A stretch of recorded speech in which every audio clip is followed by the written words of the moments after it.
Do you experience yourself as an earth guardian? Are you actually more than just a human, but someone who contains and holds the consciousness of the earth within your own body? Or do you resonate very strongly with the waters and feel that you are a mermaid or merman, or connect with the fairies and that energy of air, or the fire of a dragon, or the combination of different elements in dragons? Or also, there's gnomes. Some people have very strong earthy body types, and they're very connected to gardening and the trees and the crystals, and they may be part gnome. So, what I've experienced is that I am not a normal human. And I remember in a workshop working on elemental design years ago that my teachers went around and talked about each person. When they got to me, they said, "Oh, but you're not human, Camilla, but you know that, right?"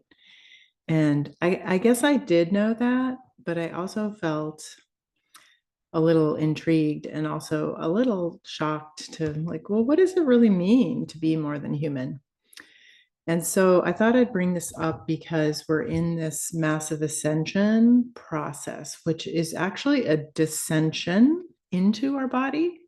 So we're taking all this beautiful spirit, all this connection we have with the divine, with our light, with this holy energies and Christ consciousness. And we're bringing that fully into our bodies and grounding it, embodying it, and living it, and creating worlds from that. And so it's more than just being in this spirit realms and having those experiences of out of body and in the astral realm and all those wonderful things that we love to do. But then there's the required integration of really bringing all this spiritual consciousness and energy into the body. And that doesn't just mean the divine energy, the spiritual energy that we tend to think of as above. But at our feet, we have this beautiful, alive planet.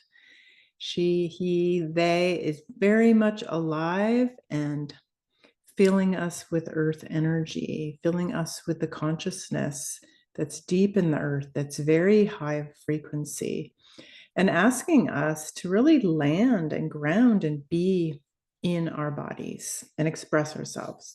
So we're all going through this huge process. We're shedding huge realizations about our human lineage, our soul path, and some of it's kind of, ugly and dark and not real comfortable, I have to admit. And I'm hearing that these really difficult ways that our families and ourselves have moved through with all these traumas, intergenerational traumas. This can be a difficult thing. But one of the joys and medicines that is coming through us all is who we are deep down inside and why we came here, what our purpose is, why we showed up at Earth at this time for this huge celebration of change and growth and enlightenment. Like I say, it's not easy, but the more we can accept that there might be more to us than just the human element. And I'm not going to go into a lot of detail about what that means, because to me, it's really more about the mysteries, right? The great mystery that we are entering. We are in this time of the great mystery. And so if this resonates for you, you can take it. If it doesn't, that's fine. But as someone who is very experienced in merging and being an empath and having shared consciousness with all these aspects of nature, meeting them and working with them very deeply, And recognizing that, oh, I'm really part of the forest, I'm part of the earth, I carry that consciousness, actually have a Taurus moon. And so in that higher octave, like that's my role here, is to be that earth guardian, to be holding that pure nature consciousness in my spirit, in my body. And so it's a really beautiful thing. And it's a way to feel so much connection in your relationships and life when you open to relationships with nature. So if you want to spend a moment and just consider, like, what are the beings, the magical, mystical beings, even ones that you watch movies about or you play games with, and consider that you might carry some of that energy within you. Like, what does that mean for you? How can you express the purity of that, the purity of your dragon self, the playfulness and joy of the gnomes? How can you bring more opportunities to be in the water and express the element of the mermaids? Or if you're really drawn to fairies and the fairy realms, what way can you bring forth more connection and communication with them? And there are many different ways, of course, to bring forward communication. But I just want to say, if you've lasted this long in the video, then you probably are one that really resonates with this message. And what I do notice with people like us, and I am saying this because this is how I experienced kind of the language of nature, like it was so seamless. I call it seamless communication, where you can be so much like a fairy or a mermaid or a gnome or a tree dryad that you really don't see yourself or as separate. And so the communication that you have with fairies that you're trying to develop, or your communication you're having with the mermaids or whatever it is you're drawn to, it might feel like it's not happening at all. And or I'm just not getting a lot of communication. I don't really hear anything. I don't see them. But I'm really into them.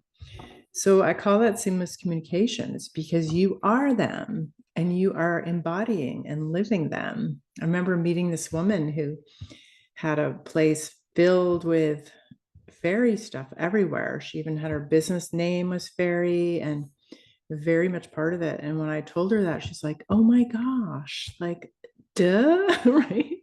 Sometimes things are just so obvious that we don't even see who we are. And so just consider, what you're drawn to, what fills your house. I have friends that house is completely full with stuff and with crystals everywhere and statues. I'd say that's a lot of gnome and earth elemental energy. So looking at, how you do things, what your house is like, what you're interested in, what you're drawn to, that may be an indication that that's an aspect of you and that you're just learning. You're kind of separating yourself in a way that you can be a little bit of distance and go, oh, okay, now I can learn about this.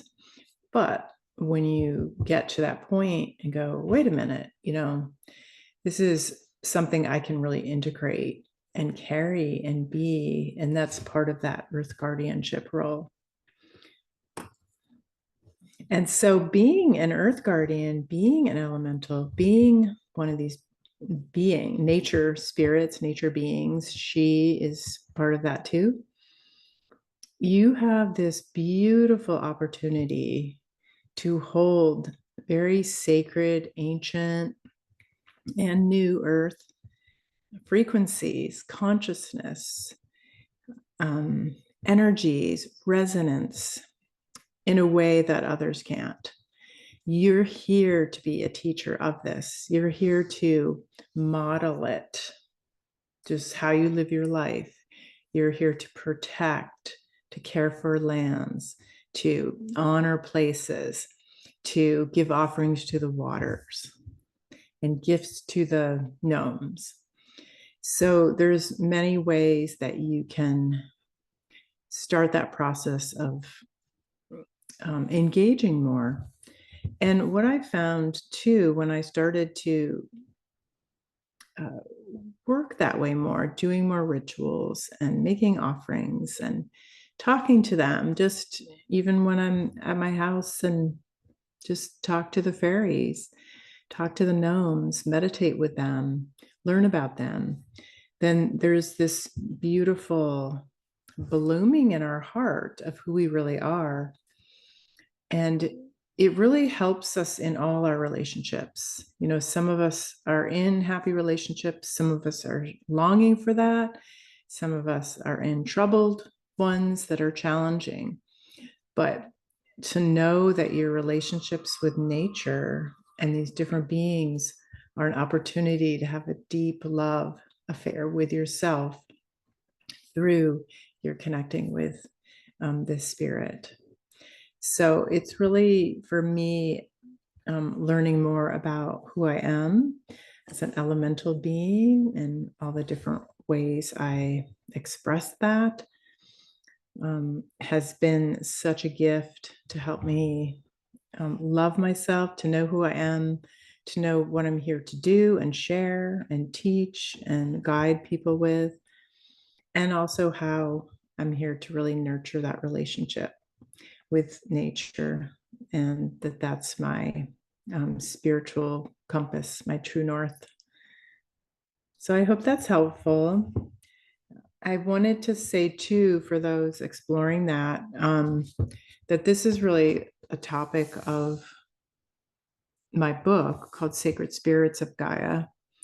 And in here, I do share my story, my memoir of how I had all these magical meetings with these different spirits of nature and what they were showing me, and also their voice coming through. And I put their voices in here where they speak so that they can communicate with you.